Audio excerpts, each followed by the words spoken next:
I took my beloved Inspector radiation monitor, and this is basically one of the better ones. I'll turn it sideways so you can see it. Background radiation when we left Bozeman, Montana was 0.012. You can see it just changed to 0.008. When we were flying, once we hit 35,000 feet, the background radiation went up almost, realistically, if you'd even take a 12, it went up almost 25. At some points, it was 27 times. Now, reports are coming into me from all over the country and all over the world of extreme radiation rates, especially in the northern hemisphere. I've talked a lot over the years and been pretty much responsible for teaching people nuclear war preparedness. And so in dealing with the nuclear war preparedness, it becomes, obvious that people just have got to recognize that we're in a different time zone. Now, I don't mean time zone, but a different time frame than we've ever been in before. And because of that, people have also got to recognize that the tension is heating up. For instance, let's just go with North Korea. North Korea has gone to the extreme launching and testing of missiles and bragging about their intercontinental ballistic missile capabilities. I think they're up to 42 tests of both rockets and warheads. With the rise in nuclear radiation being measured all over the world, it becomes almost like a Sherlock Holmes undertaking to try and designate, guesstimate, or even look at the highest probability of who has set off a nuclear device. Now, let me make this clear. Nothing you have been told or will ever be told will ever be in a truth category at this point on if it comes from the mainstream media. So, well, I didn't see it on, any of the major networks, and even Fox didn't carry it. That doesn't work. Someone set off a weapon. It either had to be an intercept or an intentional above ground test. It had to be some form of maybe a signal being sent. And I'm just focusing on North Korea because, again, they're working overtime to build the delivery system. And they've also acquired the micro-miniaturization of warheads. And in the open black market, it's kind of like the old song, you can get anything that you want at Alice's restaurant. And if you have the money, you can buy anything. And I'm sorry, but that's the way it goes. Anything. How you take delivery of it and where you take delivery of it, those are problems.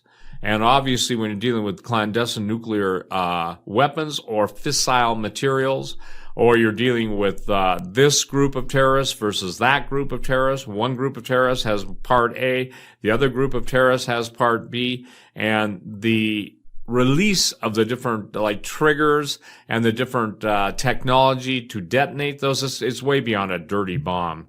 A dirty bomb just means a conventional explosive that has radioactive material that disseminates the radioactive material through a standard explosion. We're talking about total real nuclear detonations. So what is fascinating to me is the fact that we're seeing this radiation. Now, we were gone for 3 days, and when we flew back, there was no change in the count.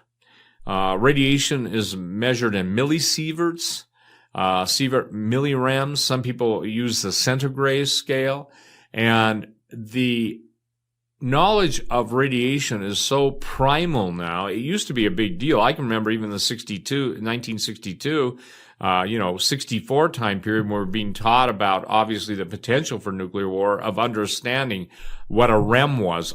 REM. It's not a band, okay? It is a Roentgen equivalent man. In other words, how much nuclear radiation is a person exposed to per kilogram or per pound of their body weight.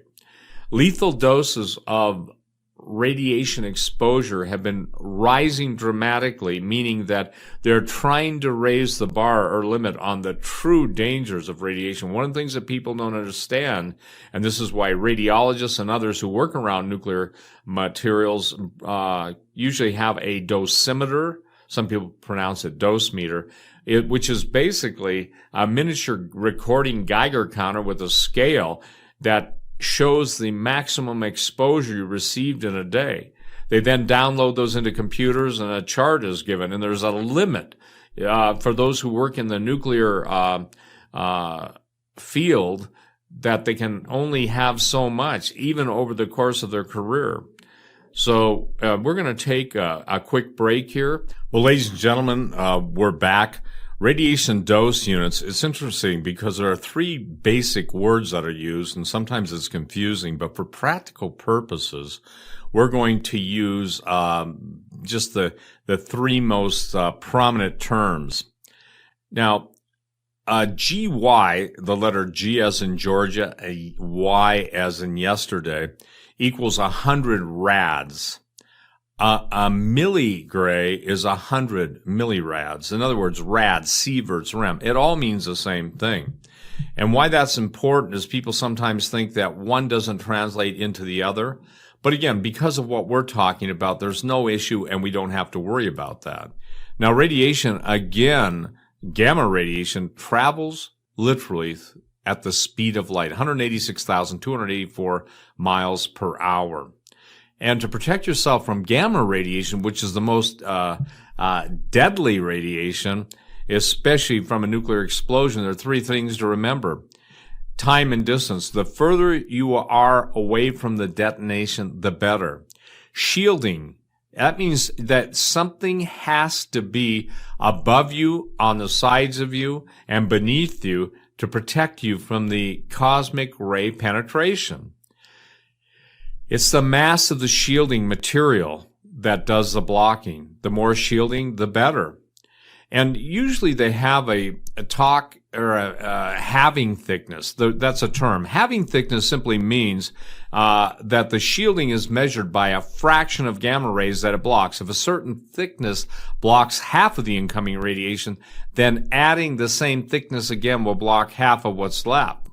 Radiation shielding materials are commonly categorized by their halving layer values. In other words, can they cut and half and half and half? So there's a wonderful little chart, and I'll give this kind of an example to you. For instance, in order to cut, and this is really important, to achieve a protection factor of 1,000, that simply means that you'll get 1,000 times less the radiation exposure, and that's just protection factor. You can call it a PF, protection factor 1,000.